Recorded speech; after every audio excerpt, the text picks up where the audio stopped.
देखिए, सबसे पहले तो एक जम्मू कश्मीर के अंदर जो परिवारवाद वाली पार्टियां हैं उनको भरपूर अवसर मिल चुका है।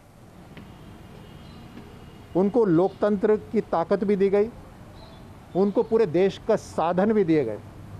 उसके बावजूद भी हालात दिन पे दिन बिगड़ते गए। 40,000 से ज़्यादा वहाँ लोग हलाक हो चुके हैं, देहांत हो गया, मृत्यु हो गई है उनकी। हमारे देश के सिपाहियों ने अपने खून से वहाँ बलिदान दिया है, लेकिन स्थिति त्यों की त्यों है। लोकतंत्र गांव तक नहीं पहुंचा। तो अब यह ज़रूरी है कि पूरा देश पूरी तरह से सहमत है प्रधानमंत्री मोदी जी के न्यू इनिशिएटिव से कि जम्मू और कश्मीर के अंदर एक नई तरह से राजनीति हो।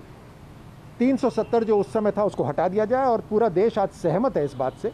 लद्दाख को वहाँ पे यूनियन टेरिटरी बना दिया गया है और अब वापस से लोकतंत्र को गांव-गांव तक पहुंचाया जा रहा है। पंचायत चुनाव पहली बार हुए हैं दशकों के बाद में। इन सब के बावजूद जब ये परिवारवाद वाली पार्टियां ये कहती हैं कि हम देश का झंडा नहीं उठाएंगे, ये कहती हैं कि चाइना को हम अंदर बुलाएंगे, ये कहती हैं कि हमें लोकतंत्र मंजूर नहीं है। परिवार की नाम सामने है, उस पर आपने प्रेस कॉन्फ्रेंस हुई थी, लेकिन वो अभी तक डिनायल मोड में कुछ वो लोग बोलते नहीं। देखिए, 2013 में जब ये इन्वेस्टिगेशन शुरू हुई और अब जब बहुत सारे लोग इसमें गिरफ्तार हो चुके हैं और उनके जब बयान आए हैं तो साफ तरह से कुछ लोगों के, प्रमुख लोगों के नाम आ रहे हैं। इसमें जिनके ऊपर इन्वेस्टिगेशन हो रही है, जिनसे बयान लिए जा रहे हैं, उनके डॉक्यूमेंट्स भी सीज हो रहे हैं। उन डॉक्यूमेंट्स के अंदर इस तरह के डायरेक्शंस लिखे हुए हैं जो सोनिया गांधी जी, राहुल गांधी जी और कांग्रेस के जो वरिष्ठ नेता हैं उनके ऊपर सीधे सीधे प्रश्न चिन्ह उठाता है। किस तरह से पेमेंट होगा, किन किन को पेमेंट होगा, उनकी एब्रीविएशन लिखी हुई है। एक जगह लिखा हुआ है कि मेरी मुलाकात, वो बयान जो दे रहा है वो मेरी मुलाकात हुई इटालियन लेडी के बेटे से। अब इटालियन लेडी का बेटा कौन, पूरा देश जानता है कौन है।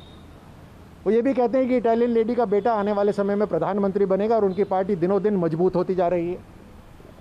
उसमें यह भी लिखा हुआ है कि हम जो वरिष्ठ नेता हैं पार्टी के, उनसे प्रधानमंत्री के ऊपर और फाइनेंस मिनिस्टर के ऊपर दबाव बना रहे हैं। किसकी बात हो सकती है? ये पूरा देश तो जानता है।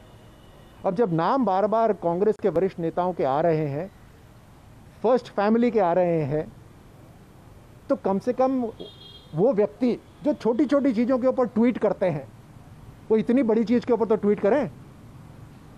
कल हमारे माननीय मंत्री जी रविशंकर जी ने प्रेस कॉन्फ्रेंस ली, उसके बाद से आज तक चुप्पी साधे हुए हैं, खामोशी साधे हुए हैं। कभी तो वो चुप्पी तोड़ें और देश को स्पष्ट करें जो आरोप लग रहे हैं और जो आरोपों का स्पष्ट, जो क्लैरिफिकेशंस, जो एक तरह से जो डिटेल्ड रिपोर्ट्स जो आ रही हैं, उसके ऊपर कुछ तो चुप्पी तोड़ें अपने। सर, एक आखिरी सवाल, कांग्रेस ने लगातार चुनावी हार हो रही है उनकी, बिहार चुनाव के बाद भी आपस में सिर्फ डबल का माहौल है, इनफाइटिंग चल रही है। इस बीच राहुल गांधी पार्टी पे कुछ ना बोल के तो मोदी सरकार के बारे में ट्वीट करते हैं। वो कहते हैं कि मोदी जब से आए हैं विकास नहीं, उन्होंने विनाश किया। देखिए, हम नॉर्मली युवाओं को कहते हैं कि अच्छी बात है अगर एक लक्ष्य लेकर चलो जीवन में, लेकिन मेरा सवाल ये है कि आज कांग्रेस का लक्ष्य, उनका स्वार्थ कैसे हो गया? अगर वो लक्ष्य को बड़ा करें, देश के प्रति सोचें, तो बहुत सारी चीज़ें हो सकती हैं। आत्मचिंतन हो सकता है।